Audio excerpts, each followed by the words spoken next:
On the morning of Aldren Kestovar's wedding, Evelyne Mordain was ordered to stand at the western end of the moon bridge and release the road once promised to her. The moon bridge crossed Astafel ravine between two mist-bound pillars. Evelyne rested both hands on her dark wooden cane. Grand Duchess Ismara Vedran waited beside the western pillar. "You need only speak the release," Ismara said. "The ceremony cannot begin while an earlier bridal claim remains attached to the crossing." "My claim was dissolved 4 months ago. The contract was dissolved. The bridge vow remains. Under Astafel law, the bridge preserved every vow-bound crossing until its witness record was formally reconciled." Evelyne looked across the ravine. Aldren waited in black ceremonial armor.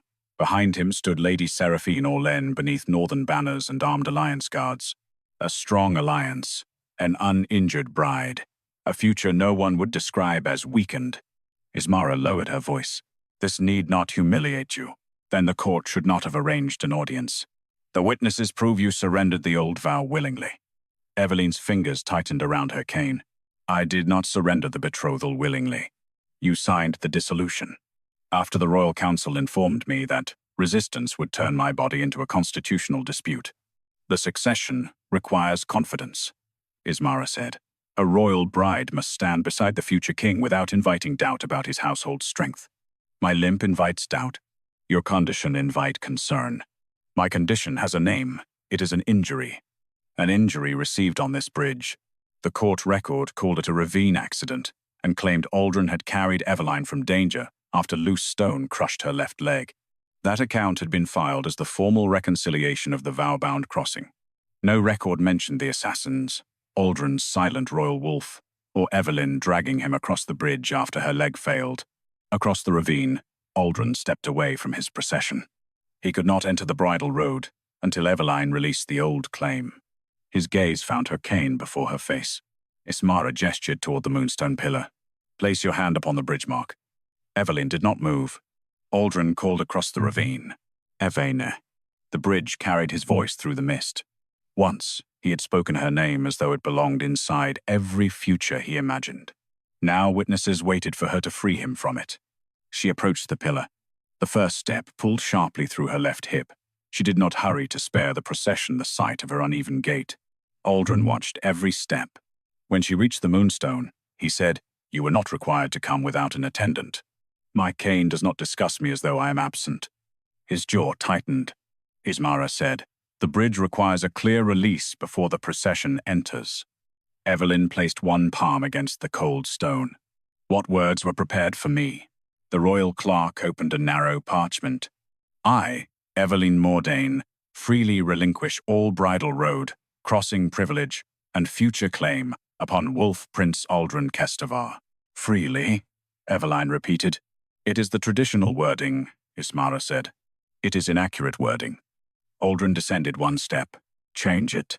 "The release must be unambiguous," Ismara said. "It can be accurate and unambiguous." Evelyne looked directly at Aldren. "Did you oppose the dissolution?" The witnesses became very still. "No." "Did you believe an injured wife would weaken confidence in your reign?"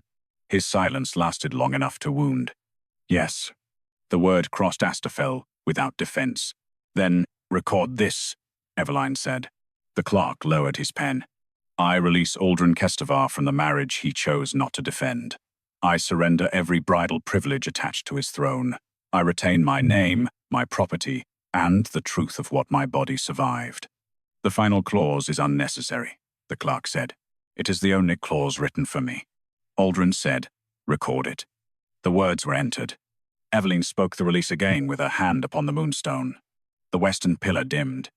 The old betrothal line vanished from the bridge rail. Ismara exhaled. "The bridal claim is ended," she said. Evelyne stepped away.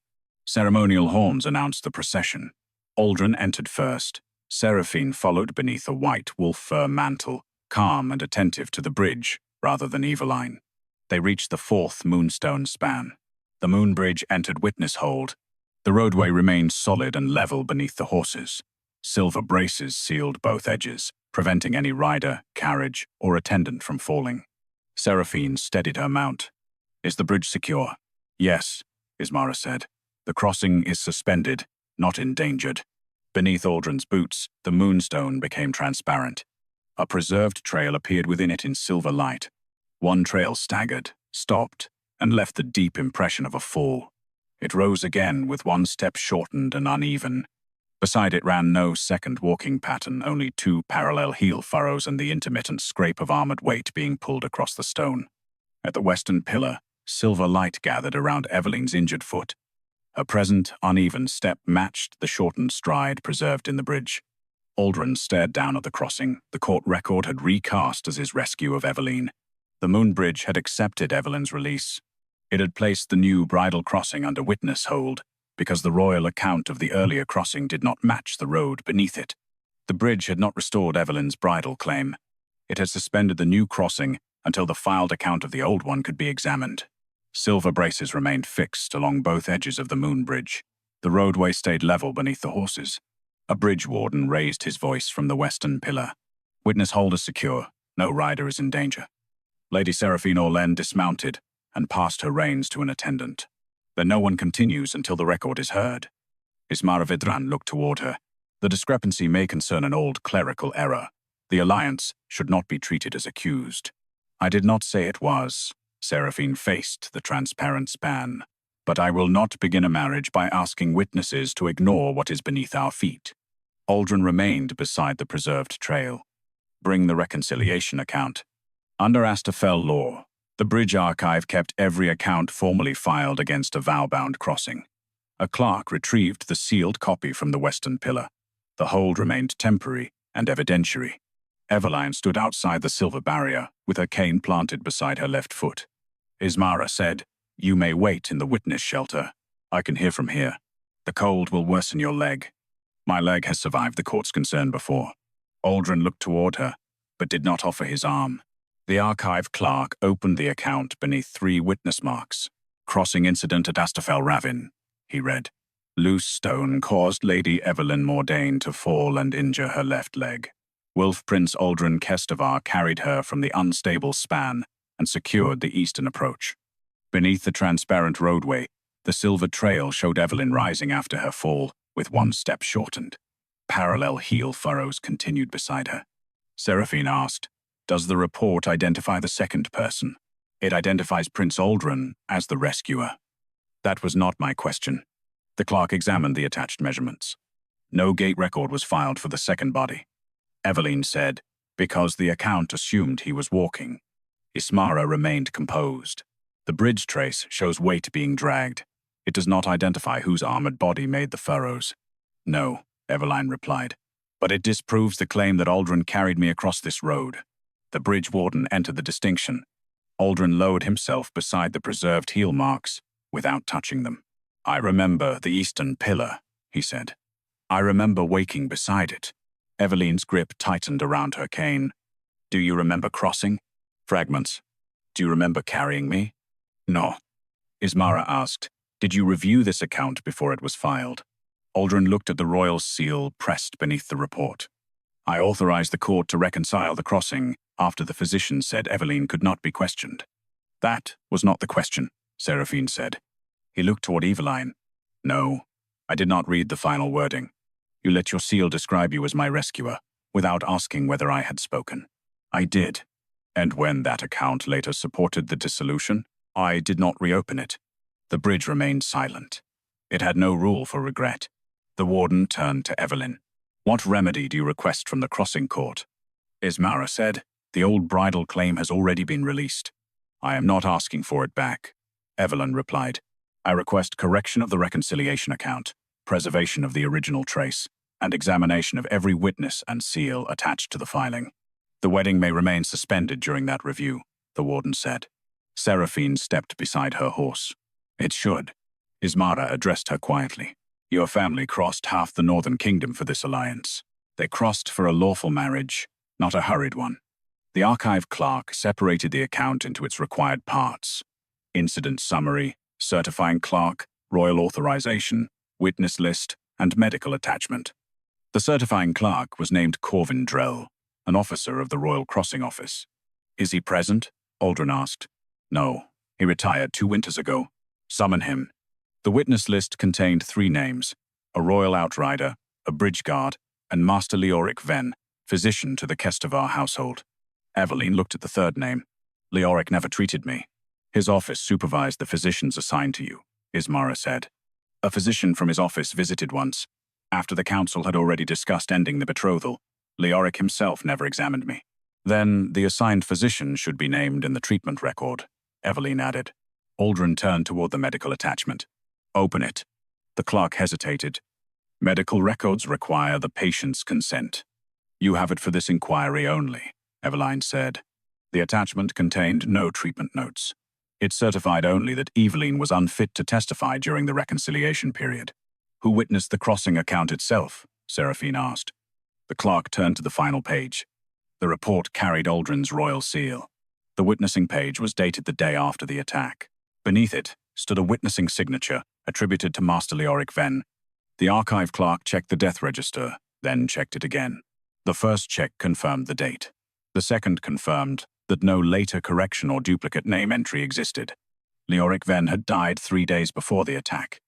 Leoric Venn's death did not identify who had signed his name. It proved that the witness certification could not stand as filed.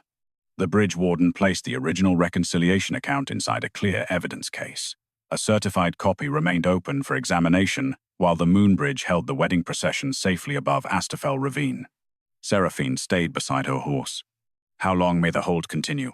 Until the contradiction is heard or the procession withdraws, the warden said. The marriage is not void. The crossing is suspended. Then examine it properly. Ismara folded her gloved hands. A defective witness line may invalidate the certification without invalidating every fact in the account. Evelyne rested against her cane. Then we will separate what can be proved from what was merely convenient. A handwriting examiner arrived with verified Leoric samples, medical directives, prescriptions, and 2 bridge health certifications written before his death. She studied the attributed signature without touching the original page. The letter forms are inconsistent, she said. The final stroke also moves opposite to his verified hand. Is that a finding of forgery? Ismara asked. No. It is a finding that the signature does not match the samples before me. The bridge remained transparent beneath them, showing only the earlier trail. It offered no mark beside Leoric's name, no judgment on the wafer, and no answer about who had assembled the packet. A seal examiner inspected the dark blue office wafer attached beside Leoric's name.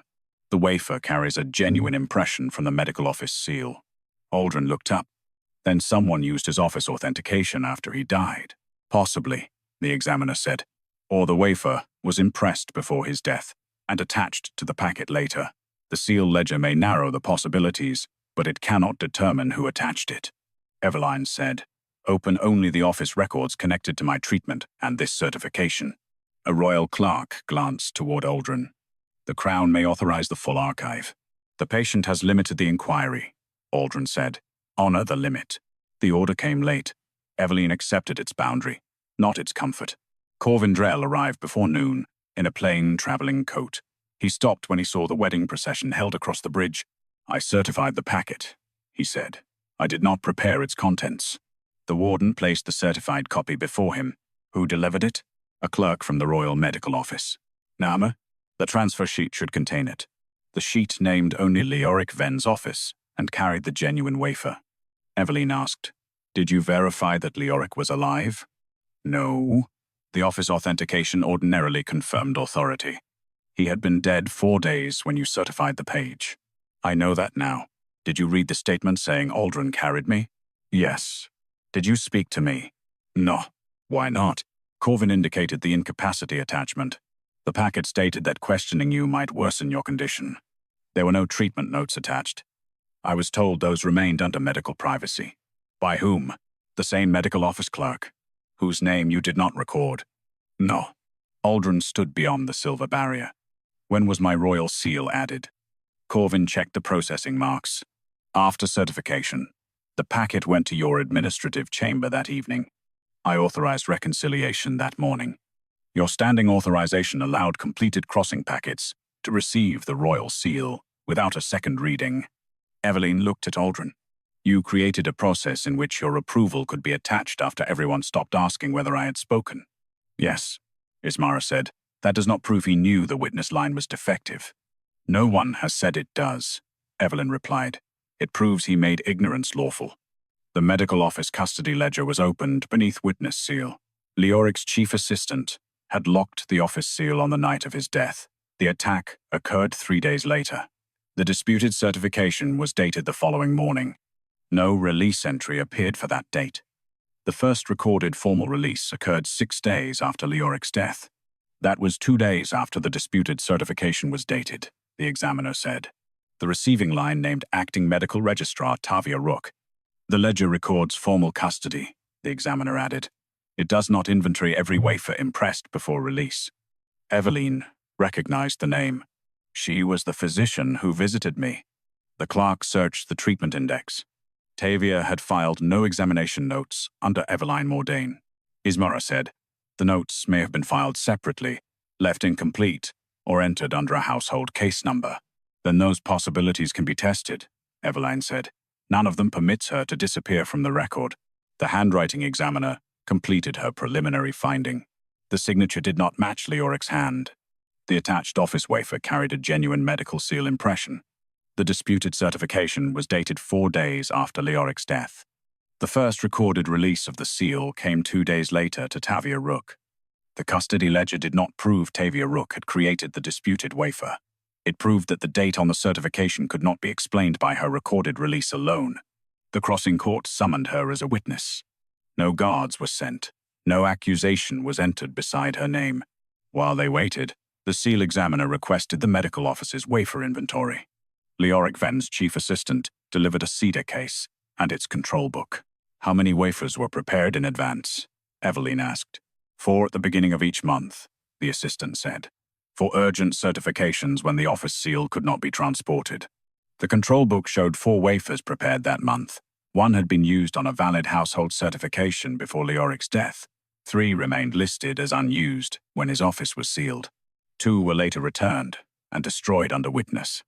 No disposition entry existed for the 3rd. The missing disposition makes the disputed wafer relevant, the examiner said. It does not prove they are the same wafer. She examined the wafer attached to the disputed page. The edge has been trimmed. Ismara said, damaged borders were sometimes cut before attachment. The trimming may have removed damage, the examiner replied. It may also have removed the batch number. I cannot determine intent from the edge. Seraphine looked along the waiting horses. Withdraw the carriages and all non-essential attendants to the eastern platform. Keep only the required witnesses on the span. The bridge warden recorded the withdrawal without releasing the witness hold. Aldren, Seraphine, the legal witnesses, and necessary officers remained. The bridal crossing stayed suspended. Tavia arrived. I was told this concerned an old capacity certificate. It concerns the certificate and your visit to me, Evelyne said. Tavia looked toward the warden. Am I accused? No. You are here as a witness and will answer only within Evelyne Mordain's consent. Tavia's verified prescriptions and appointment oath were compared with the signature attributed to Leoric. The disputed signature does not match Tavia Rook's hand, the examiner said. Aldren asked, did you attach the office wafer? No. Did you prepare the incapacity certificate? I completed a capacity assessment. I did not prepare the final incapacity certification, Evelyne said. Your visit occurred after the council had already discussed dissolving the betrothal. Yes. Who instructed you to assess whether I could answer questions? The instruction should be in my appointment ledger. Do you remember the reason? I was told the crossing account could not remain open while the prince's security review continued. That was not a medical answer. No, it was the reason given for sending me. The appointment ledger was opened only to entries covered by Evelyne's consent. Tavia's visit had been scheduled for the 9th day after the attack. The reconciliation account was certified on the 4th day, Evelyne said. Tavia checked the dates. Then my visit could not have supported that certificate. What did you find when you examined me? You were fevered. Your leg had been set, but the swelling remained severe. You understood my questions and answered coherently. Was I unfit to testify? You were unfit to travel to the crossing court. That is different. The bridge warden opened the procedural appendix. A witness unable to travel could give a sworn bedside statement before 2 crossing officers. If no statement could be taken, the account remained open. Yes, Tavia said. Evelyne was medically unable to travel, but she could have given a sworn statement from bed. Did you write treatment notes? Aldren asked. Yes. The patient index contained none under Evelyne's name. A household ledger revealed a sealed entry beneath a temporary royal security number. Where is the cross-reference connecting that number to my name? Evelyne asked.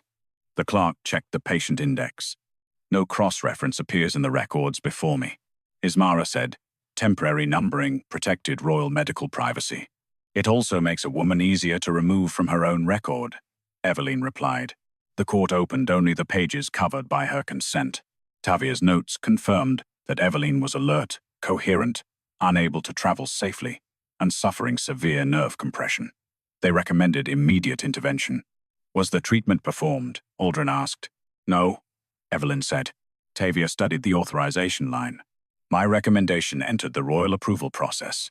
It was returned for political review. By whose office? Aldren asked.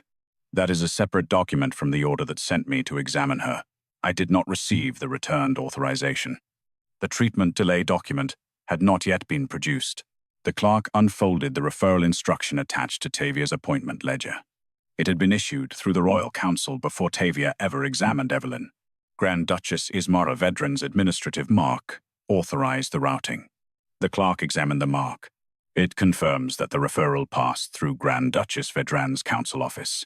It does not establish who drafted the medical instruction or whether she reviewed the physician's later findings.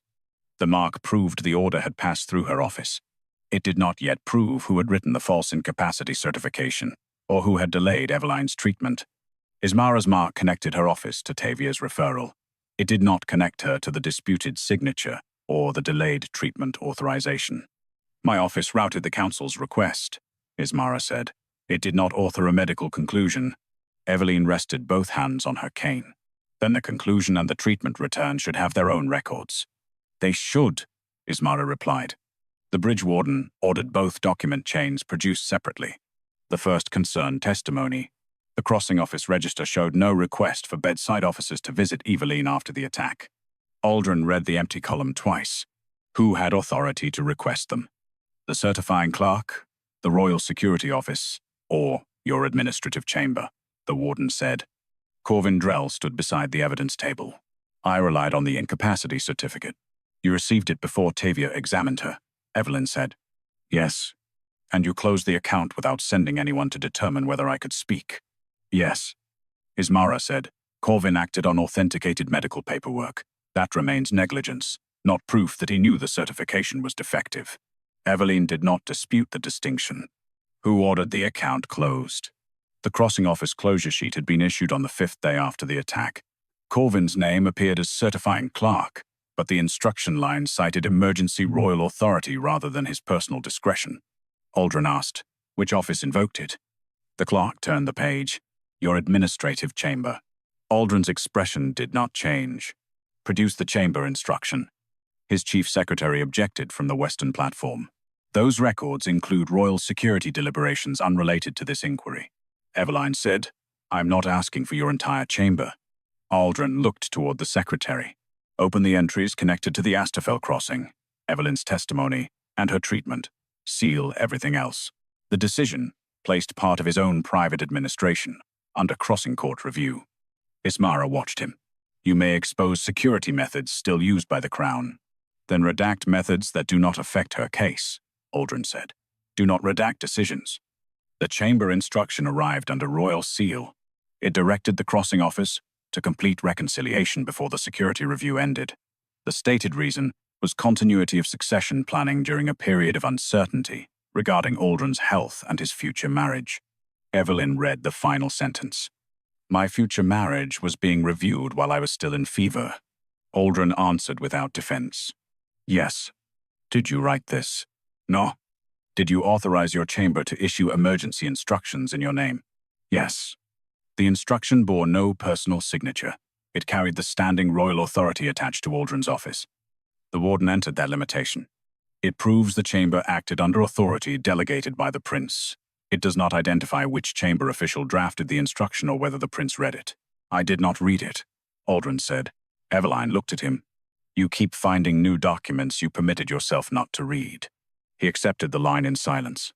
The second document chain concerned treatment. Tavia's recommendation for immediate intervention had entered the medical authorization register on the 9th day after the attack. The medical office had not denied it. The recommendation had been returned the following morning with a request for political review. Ismara asked, which political question was entered? The clerk read the notation. Whether invasive treatment, prolonged recovery, or uncertain mobility would affect the pending succession and betrothal assessment. Evelyne's fingers tightened. My leg was waiting for the court to decide whether it still wanted me. Tavia remained careful. The record proves treatment was delayed for political review. It does not yet prove how that delay affected the final injury. Who had authority to approve the procedure? Aldren asked. The Royal Medical Council, Tavia said, unless another royal office placed the case under political hold. And did one? The authorization return was unfolded. It had not come from Ismara's council office. It had come from Aldren's administrative chamber. His chief secretary stepped forward. The chamber may have requested clarification rather than denial. How long did clarification take? Evelyne asked. The clerk checked the later entries. 11 days. Tavia's face tightened. For that intervention, 11 days was significant. Significant is not the same as causal, Ismara said. No, Evelyne replied, but neither is it nothing. Aldren removed the standing authorization ring from his hand. From this hour, no medical hold, crossing closure, or witness incapacity finding may receive my authority without my direct signature and the patient's recorded notice. His secretary stared at the ring. That will slow every emergency chamber decision.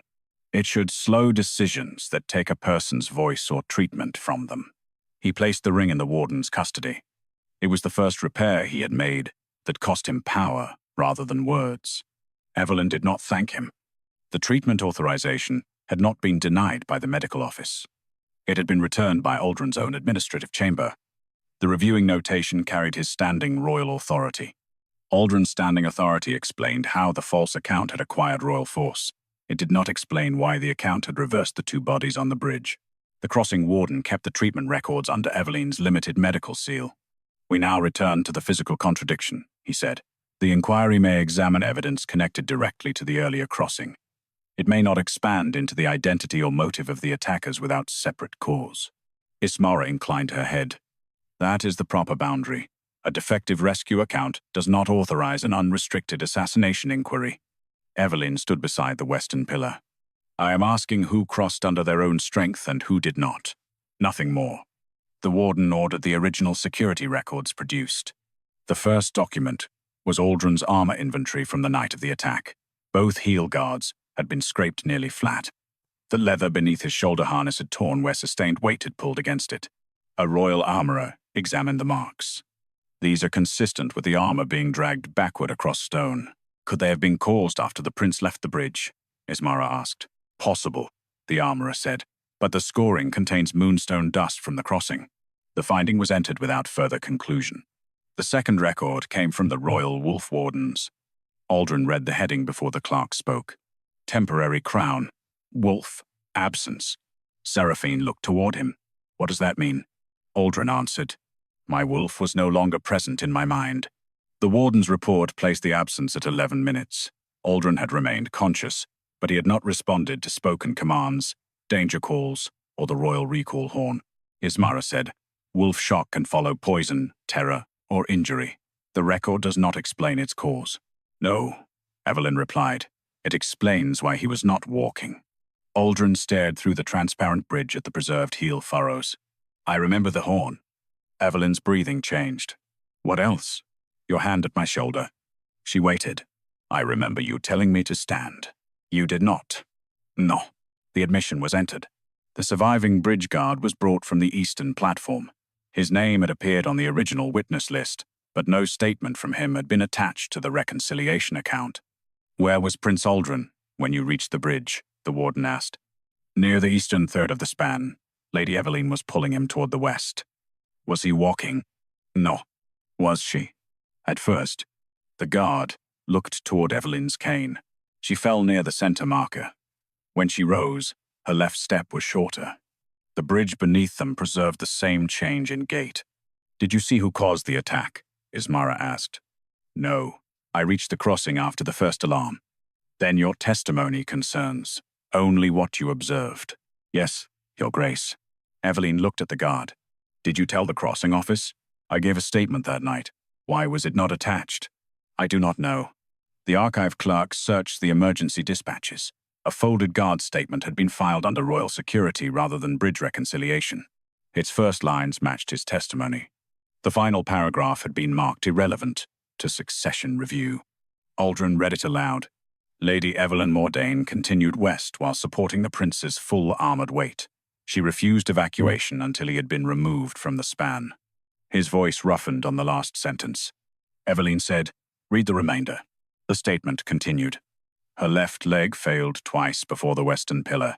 She remained conscious and gave the first warning that the prince's royal wolf had ceased responding. Aldren lowered the page. Why did you go back for me? The question was too private for the witnesses surrounding them, but he had once made her sacrifice public property by allowing others to rewrite it. Evelyne answered where everyone could hear. I had reached the western pillar when I realized you were no longer behind me. You could have escaped. Yes, but you returned. You were standing in the open while men were still firing from the ravine path. Aldren's gaze dropped to her left leg. When did you fall? After I had moved you past the center marker, and you kept pulling me. You were alive. His hand moved as though he might reach for her. He stopped before crossing the space between them. Why did I not know this? You knew that you could not remember the crossing, Evelyne said. You allowed the court to supply a version that protected you from asking why. Ismara spoke before the exchange could become confession, without boundary. The bridge trace, armor marks, wolf record, and guard statement materially contradict the filed account. They do not identify who altered it. Entered, the warden said. Seraphine looked toward the untouched wedding banners. The ceremony cannot continue under the existing reconciliation. No, the warden agreed. The account must first be corrected or lawfully replaced. Aldren faced the witnesses gathered at Asterfell. His royal wolf remained silent within him, but his voice did not. I authorized a record I had not read. I allowed it to describe Evelyne's injury as weakness and my helplessness as courage. He looked at her. I did not carry Evelyne Mordain across the moon bridge. The preserved trail shone beneath his feet. She dragged me to safety after my royal wolf failed and she destroyed her leg doing it. Aldren's confession corrected the direction of the rescue. It did not restore the future that had been taken from Evelyne. The bridge warden entered a provisional finding. Evelyne Mordain had crossed under her own strength after injury, while dragging Aldren Kestovar in full armor. The filed rescue account was suspended pending replacement and further investigation of its certification. Ismara read the ruling. The central fact can now be corrected, she said. Once the revised account is filed, the bridal procession may resume. Seraphine removed one glove. Not today. Ismara turned toward her. The alliance has not been accused. No, but the ceremony was built upon a record that reversed the wounded woman and the prince she saved. I will not cross before the remaining documents are examined. Aldren looked at Seraphine. You are within your rights to withdraw. I am not withdrawing the alliance, she replied. I am refusing to make haste look like innocence. The bridge warden recorded the wedding as postponed by the bridal parties, not rejected by the moon bridge.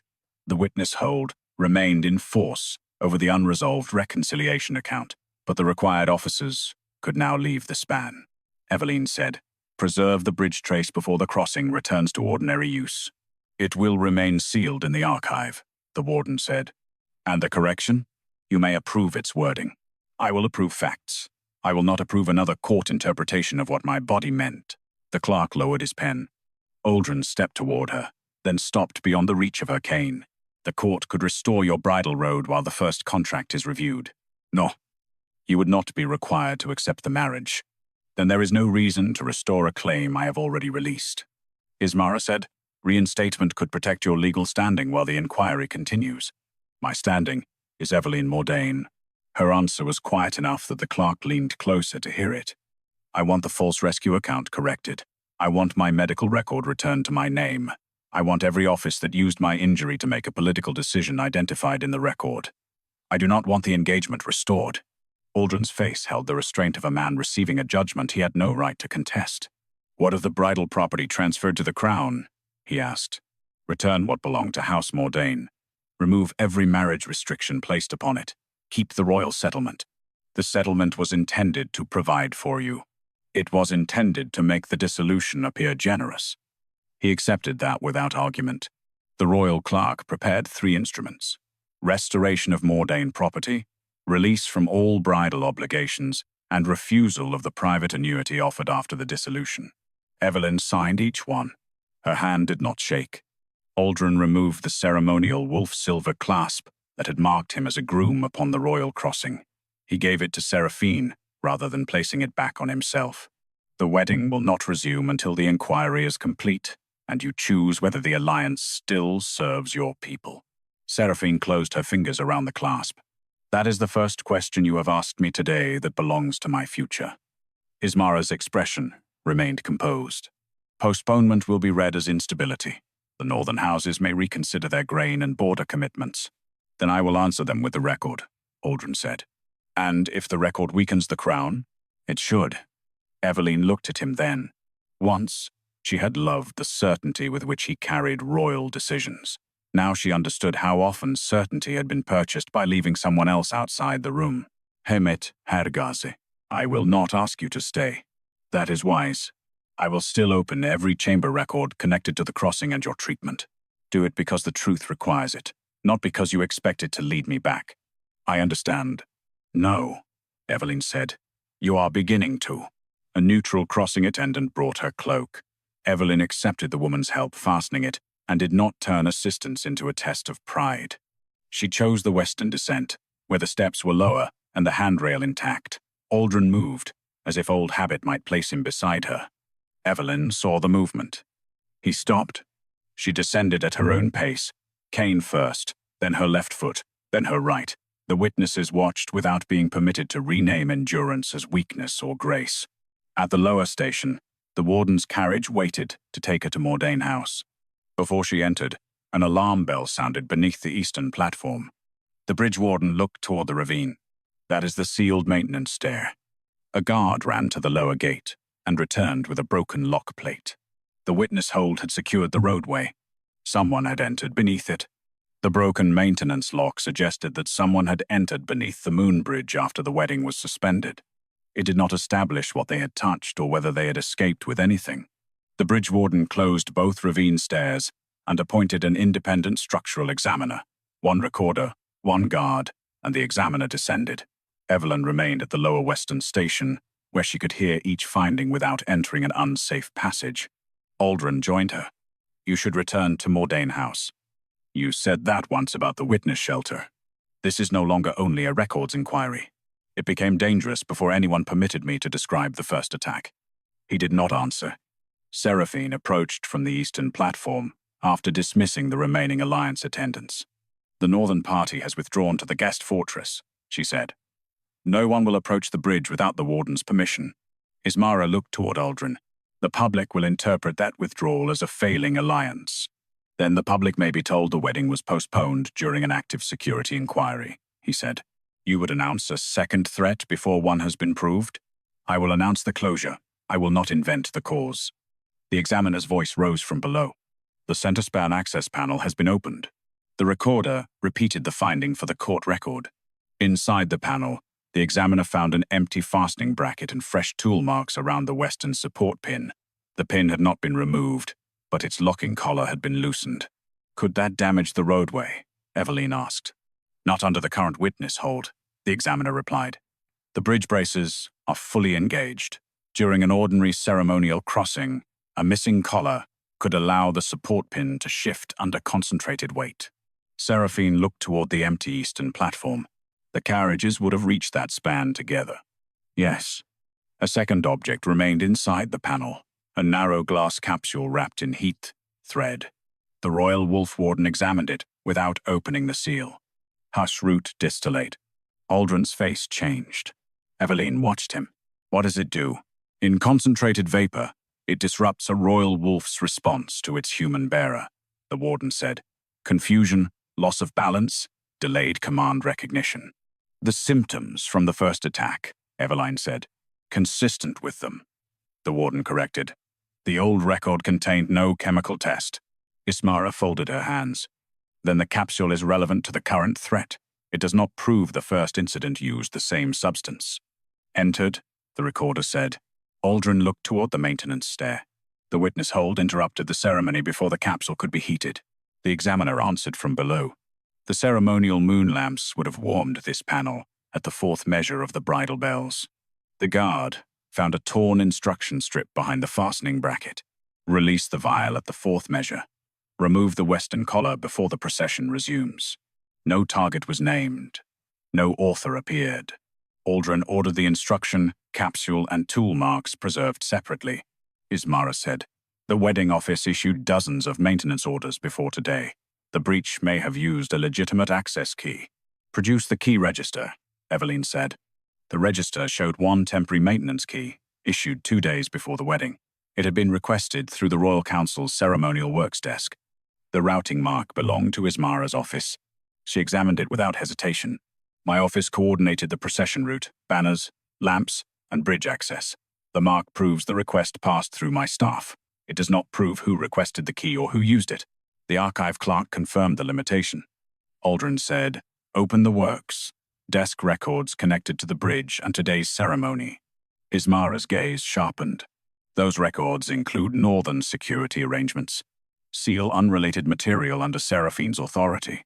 Seraphine nodded. My officers will identify what concerns the Alliance. They will not prevent examination of the bridge. Aldren removed himself from command of the security inquiry. The bridge warden would appoint the investigators, and both royal and council offices would answer document requests under witnessed seal. Evelyne studied him. You are placing your chamber beneath an inquiry you cannot direct. Yes. Do not mistake that for a promise I will return. I do not. Then why do it? Because the first investigation was shaped around protecting me. This one cannot be. The warden received a message from the Eastern Crossing Court. Under witness hold law, the physical evidence had to be presented before midnight for the court to extend the suspension and authorize examination of the Eastern maintenance offices. The side road around Astafel required 2 days. The Moon Bridge could permit one record-bearing witness to cross, while the bridle road remained suspended. The privilege belonged to the person who had requested correction of the earlier reconciliation account. Every face turned toward Evelyne. She looked at the sealed evidence packet. I will carry it. The bridge did not open for Evelyne because she had once been Aldren's intended bride. It opened because she was the witness who had requested correction of the crossing record and had accepted custody of evidence connected to the new threat. The warden placed the sealed packet in a leather case and fastened its chain around her wrist. You may choose 2 custody witnesses, he said. They will remain at opposite ends of the span and verify that the packet is neither opened nor exchanged. Evelyne chose Seraphine for the eastern platform and Tavia Rook for the western. Ismara's brow lifted. A physician under inquiry is an unusual witness. Tavia's actions are being examined, Evelyne said. Her handwriting has been excluded from the disputed signature, and she has answered within the limits of my consent. That is more than several royal officers have done. Tavia accepted the western witness mark. Seraphine crossed to the eastern platform by the lower service route and took the second. Aldren approached as the bridge warden inspected Evelyne's cane tip and replaced its worn iron cap with a ridged silver one. The bridge is level, the warden said. The witness lane will remain solid. Walk at your own pace. Aldren stopped beside her. The packet can be carried by an officer. Then it would not reach the court under the correcting witness privilege. I know. His hand moved toward her elbow from the old habit of winter stairs and crowded halls. Evelyne looked at it. He lowered it before touching her. May I walk behind you? He asked. Why? The Eastern Court has summoned the holder of the royal seal attached to the first account. You may answer your summons. You may not turn my crossing into evidence of your care. I understand. The bridge permitted Evelyne to enter first. A narrow silver line appeared between the pillars, marking the protected witness route. She placed her cane upon it, then her left foot, then her right. Pain moved through her hip before she reached the second measure.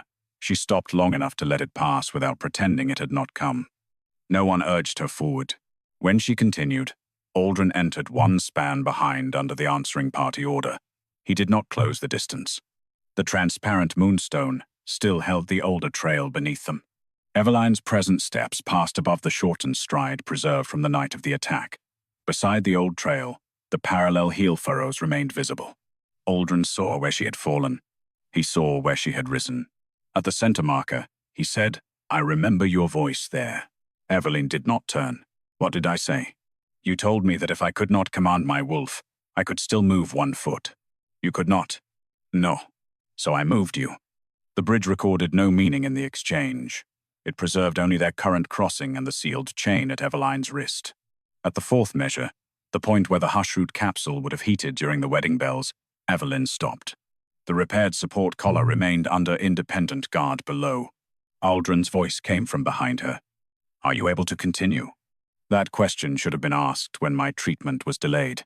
"Yes." She moved again. When Evelyne reached the eastern pillar, Seraphine verified the evidence seal and entered the custody time.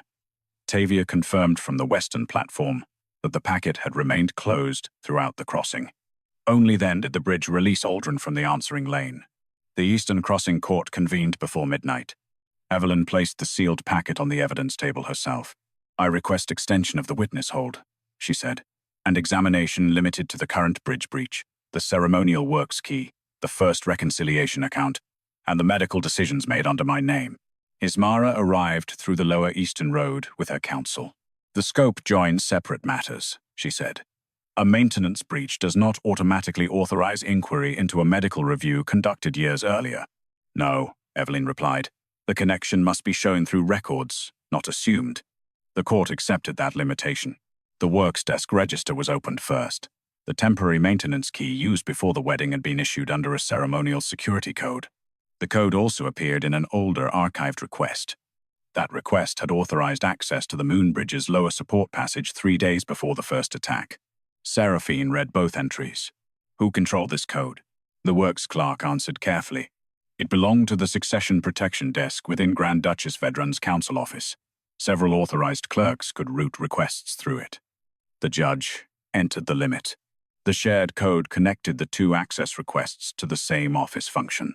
It did not identify the person who had submitted either request. The separate treatment authorization return was then produced.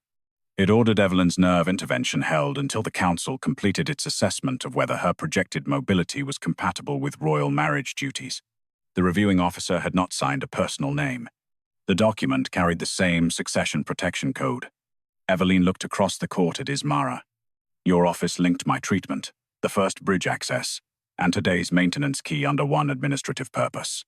"My office protected succession continuity," Ismara said. "That does not prove it ordered an attack." "No," Evelyne replied. "It proves where the unanswered questions belong." The judge opened the restricted authorization ledger for that code. Most entries named routing clerks. 3 did not. The first preceded the attack that injured Evelyne. The second returned her treatment for political review. The third released the maintenance key before Aldren's wedding. All 3 had been authorized from Grand Duchess, Ismara Vedran's private council register. The 3 entries in Ismara's private register connected her office to the first bridge access, Evelyne's treatment review, and the second maintenance breach. They did not yet prove that Ismara had personally authorized them. The Eastern Crossing Court sealed the register and summoned her chief registrar. He arrived without guards and took the witness oath before the Moonbridge. "Who could open the private register?" the judge asked. "Grand Duchess, Vedran, and I." "Could other clerks route orders through it?" "Only after one of us released an authorization line." "Where were you when the first bridge access order was issued?" "At the Northern Border Conference." "And when the treatment hold was entered?" "In Astafel, but the Duchess retained the register key. The maintenance key before today's wedding. I was again in the north." Ismara remained composed. "My registrar's absence does not prove that I drafted every instruction processed through my office." "No," Evelyne said. "Open the attached memoranda." Ismara's counsel objected. "The memoranda concern succession security." "They concern my treatment and 2 accesses to this bridge," Evelyne replied. "Seal anything else." The court granted the limited request. The first memorandum authorized hushroot testing against the royal wolf bond during Aldren's passage across Astafel. It described the operation as a succession continuity exercise. The second ordered Evelyne's nerve intervention returned until the council determined whether her projected mobility remained compatible with royal marriage duties. The third approved the ceremonial maintenance key and the placement of a heat-triggered capsule beneath the fourth span. All three bore Ismara's private countersign. Seraphine read the final memorandum twice. You placed my procession on that bridge, knowing the support collar had been loosened. Ismara faced her. The witness hold prevented activation. That was not your design. No. The answer entered the record. Aldren stood beside the evidence table. Why did you use hush route during the first crossing? Ismara looked toward the royal banners beyond the court. Your wolf bond had made you resistant to council control. A temporary failure would have justified emergency succession oversight. You were willing to let me fall. I expected the bridge guard to recover you. Evelyne reached me first. Yes, and after she saved me. Her injury made the existing marriage politically untenable. The account was reconciled in the form most likely to preserve confidence. Evelyne's hand tightened around her cane. You turned the wound I received, saving him into evidence that I was unfit to stand beside him. I protected the crown from appearing dependent upon an injured bride. No, Evelyne said. You protected an institution that needed my sacrifice but could not tolerate its shape. The court did not rely on the sentence alone. It entered the private countersigns, access codes, hush route order, treatment memorandum, maintenance instruction, altered reconciliation chain, and testimony of Ismara's registrar. Ismara was removed from council authority and held for trial on conspiracy against the royal crossing, unlawful interference with medical treatment, corruption of a witness record, and endangerment of the bridal procession. The court made no finding against clerks or physicians whose knowledge had not yet been proved. Aldren stepped before the gathered witnesses. Ismara used powers my office allowed to grow without review. I permitted standing authority to replace judgment. I accepted a record that praised me and diminished Evelyne because that version protected the crown. He placed his royal crossing seal on the table. I surrender permanent royal control of Astafel. The judge opened the oldest bridge charter. When a royal administration corrupted a vow-bound record and endangered a second crossing to preserve the corruption, custody could pass to the correcting witness who had carried the evidence across. The court asked Evelyne to approach the western pillar. This appointment does not restore a bridal claim, the judge said. It grants authority over records, safety access, and royal passage at Astafel. Do you accept? On 3 conditions. The judge waited. No medical record may be hidden from its patient after a security need ends. No crossing account may be reconciled without testimony from every surviving principal who can speak. No royal procession outranks structural safety. Entered. Evelyne placed her hand upon the moonstone. The moon bridge released the suspended bridal road, extinguished Aldren's royal crossing mark, and formed a new silver warden line beneath Evelyne's palm. It did not heal her leg. She remained standing with her cane, her uneven gait, and authority no one could dissolve through marriage law. Seraphine returned the ceremonial wolf silver clasp to Aldren. Our kingdoms may negotiate grain and border protection without using marriage to conceal instability. You owe me nothing, Aldren said. I know. She left as a sovereign negotiator, rather than a rejected bride. Weeks later, Aldren returned the Mordain lands, opened the remaining chamber records, and funded independent treatment review for every patient delayed by royal political procedure. He did not ask Evelyne to praise him. At the moon bridge, he stopped beside her. I have no claim left to offer. Good. May I still walk with you? Not because I need your arm. No. Not because public devotion repairs private abandonment. No. Evelyne studied the man she had once saved, and the prince who had finally learned that regret was work, not entitlement. You may walk beside me, she said. What happens after that remains mine to choose. She entered the bridge, under her own strength. Aldren followed at her pace,